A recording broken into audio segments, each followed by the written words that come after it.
Hey everyone, Ken Whiting with Paddle TV here with another paddling adventure. And in this video, I am taking this sucker here, the P&H Virgo, for a real test drive. Now, when I did the review video of this kayak, I had an ear infection and I couldn't really push it in the rough stuff. Today I'm gonna test it. It may not be the best day for testing it. It's mid to late November. There was just snow in the air. I expected to snow some more, but I was going stir crazy at home. And so I grabbed all my gear and I'm on a little adventure. This is actually a two-part adventure. The first half of this trip is the main section of the Ottawa River, the world-class whitewater that people come to from around the world. Now, I'm not taking out where most people take out though. I'm gonna keep going and do another about 5 to 7 mile section of the Ottawa that very rarely gets paddled, but it's a beautiful flat water, a little bit of whitewater, not much, mostly a flat water section that's really undiscovered, relatively speaking. Anyway, I'm testing this boat out, but I wanted to show you guys the gear that I'm also bringing for an adventure like this. And we're gonna talk about, I'm going out on a solo paddling adventure. Many people would think, not the smartest thing, Ken. And I would tend to agree with that in general. But we're gonna talk about paddling alone as well. But I'm not gonna do that right now. I'm gonna talk about that once we get out on the water and start getting some splashes in the face. So here's the gear that I'm bringing along for this adventure. So I'm bringing a dry bag with a bunch of extra layers because who knows how cold it's gonna be. I've got my helmet and my life jacket, of course, and skirt.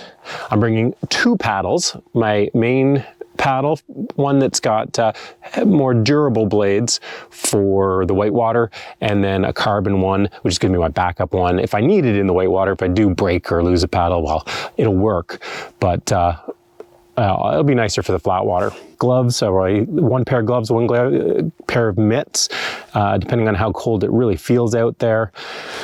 Got a first aid kit, got some, well, a hot drink, and then this is snacks and food. The only problem I'd say with my planning here is the hot drink is not my favorite. It's not hot water and Bailey's. I ran out of Bailey's. Bad move before a paddling adventure like this. So it's just hot chocolate. That'll have to do. Let's hit the water. All right, off we go.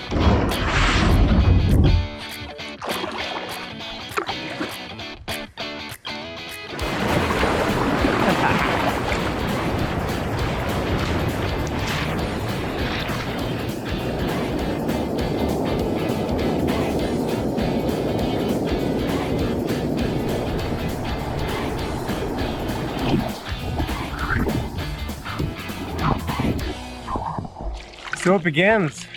That's the joy of the Ottawa. It starts with a bang. A lot of questions people have paddling this time of year. It's cold. This is cold weather. It's got to be it's in the mid 30s Fahrenheit, a couple degrees above freezing. And what do you wear? And it's a really tough question to answer because it depends on the paddler, their experience, where you're going to be paddling, the conditions you're going to be subjecting yourself to. So many factors. I am wearing a dry suit. At this time of year, a dry suit is definitely the smart thing to wear. It's an expensive piece of gear, but if you're going to be paddling at this time of year, you really should be investing in a dry suit. This one isn't a dry suit. This is the Level 6 Orion, I think it's called. I've had this for a number of years. And it actually has a neoprene neck gasket, not latex neck gasket. And so it's not super dry. Like if I flip, if I swim, I am going to get some water in here. There's no doubt. It's not going to be a lot, but I am going to get some water down there. The trade-off is neoprene is so much more comfortable for me than latex gaskets around the neck. So this is a bit of a paddle I'm going on, and having that comfort is important to me. Now, other than that, I've got layers underneath. I have on the pants and tops, full length of NRS's Hydra Skin. It's like a neoprene with a thin, very super soft coating on the inside, almost fuzzy coating on the inside that makes it ultra comfortable. I don't like wetsuit material right against me, and this is a great compromise. You get the benefits of a wetsuit, but you have the comfort of like a fleece. And then over top, I have a light fleece layer from NRS as well. Otherwise, on my feet, I have NRS boundary boots, which are great, like everything paddling boots. And then I'm wearing these, I'm trying for the first time, these level 6 Neuron mitts. These are their baseline, their most basic paddling mitts. I'm typically not a fan of paddling mitts because I really miss having that direct contact with my paddle, but it's so cold.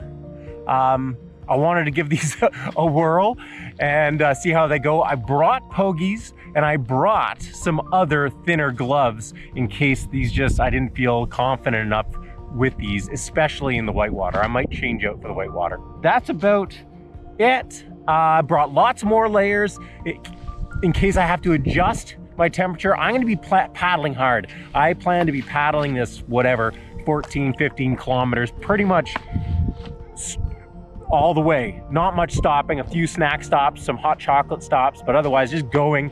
So I'm not overly dressed, but I have enough gear that if I do go for a swim for some reason, or something happens and I have to get out on shore, have to walk somewhere, I have enough gear to stay warm in that scenario.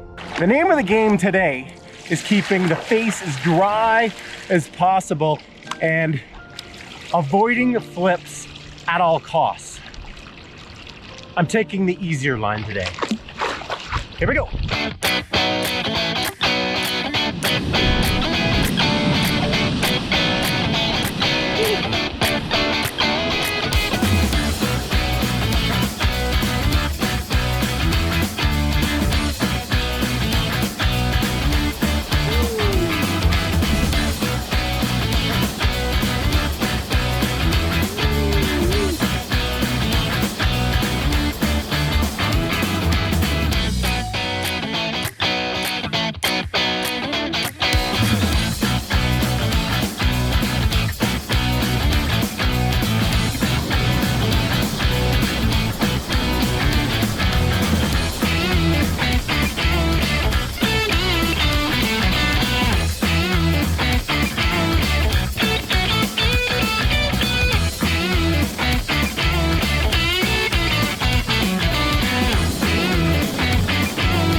Well, I made it to the normal takeout where all the whitewater paddlers take out, and now I'm just kind of floating on down a little ways.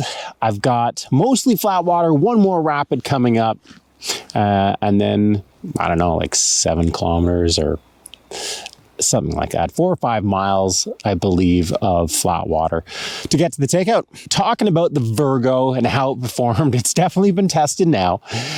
The Virgo did great in the river. You know, it's what I expected. For a sea kayak, a 14-foot sea kayak, this thing was highly maneuverable. It even surfed some waves. It was really fun boat. This is the kind of boat that I would keep. You know, this is a keeper. This is a lifetime kayak. The other gear that I tested out, you know, there was the gloves. Where are they? The mitts. from level 6. They were great. They were great. You know, I typically, like I said at the beginning, I don't like mitts because you don't have that hand-on paddle feel, but I use them the whole way down because it's cold.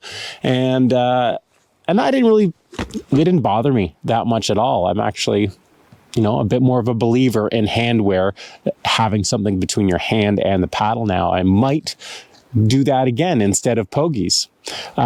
As for fit for these things, I've got reasonably big hands, not monster hands, and they fit really well.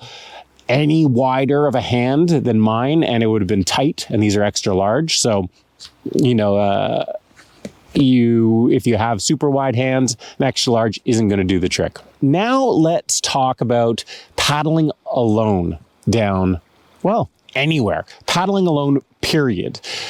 It is a topic that's come up a lot, and I hate to be that guy, but in this case, I am going to say, do what I say, not what I do, because I am paddling alone. I'm not the typical paddler. I've been paddling for 34 years, and 7 of those years I was competing in whitewater paddling at the highest of levels, the absolute highest level.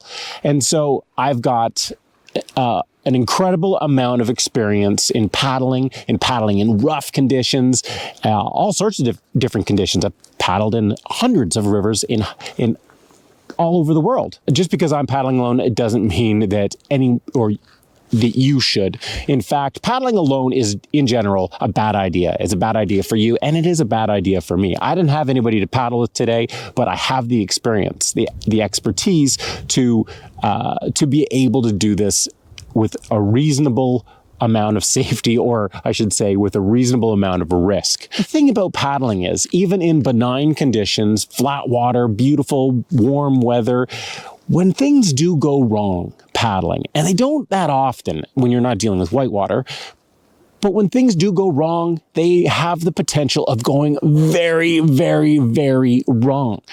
And that's why paddling alone is just a bad idea. If you're thinking about paddling alone, if it's something you want to do. For me, it's actually something that sometimes I do enjoy. I love the solitude. I love being out here and just being in my own thoughts. And I'm not looking for a social experience. That's not usually the case, but sometimes that happens. And if that's what you're looking for at times, then what you really need to do is get the training to be able to paddle alone. And that means arming yourself with as much information as possible about safety, about on-water safety, about rescue. You need to know the body of water that you're getting into. I would not be doing this exploring something totally new. That just ups the level of risk dramatically. Make sure you have the right equipment. A dry suit in this case is absolutely essential. It's essential even if you're paddling with somebody, but it becomes even that much more essential when I'm out here alone.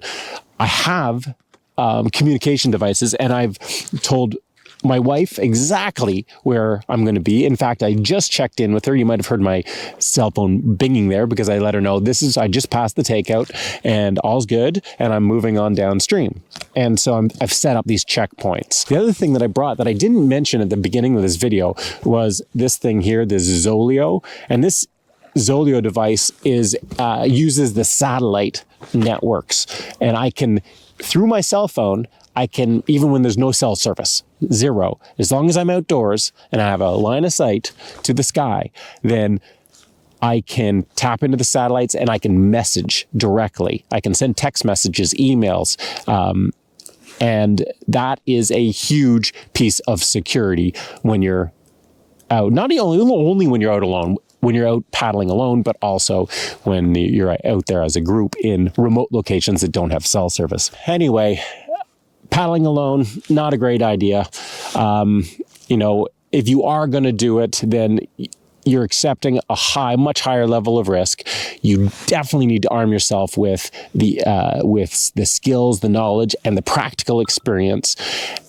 And you need to have the right gear. And even then, make smart choices when you're on the water. I'm going to keep going here. I've got still a fair amount of ground to cover. Days are short this time of year. And so I realistically only have an hour and a half of daylight left, which should be fine for this section here. I do have the benefit of some current. Not a lot, but some current. So I will check in shortly.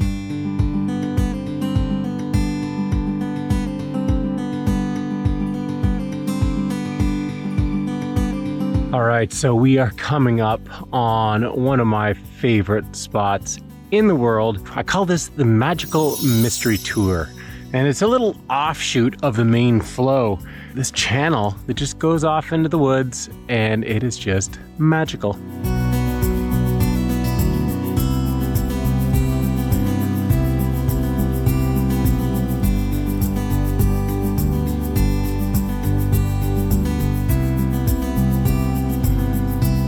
Well, that is the end of the Magical Mystery Tour, but it's far from the end of my paddle.